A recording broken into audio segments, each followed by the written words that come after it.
Welcome back. In this video, we're going to show you how to play a record. So the first thing you need to do is refer to our video, Getting a Handle on Your Vinyl, so you know how to take the record out of the sleeve properly. Once you have the record out, you just look through the hole in the center of the record to see where the spindle is on your turntable. Use the platter as a guide and then slide the record onto the spindle.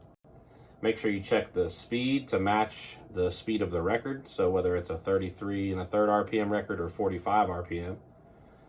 Make sure you lower your stereo's volume before queuing up the turntable. Check the needle, make sure the needle doesn't have a guard on it, make sure there's no dust or pet hair on the needle. If so, use your stylus cleaner to take care of that.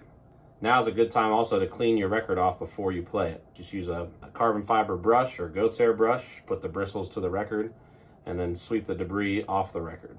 Next step is obviously to turn your turntable on. If you have an automatic turntable, you simply just press start. The needle will move onto the record on its own.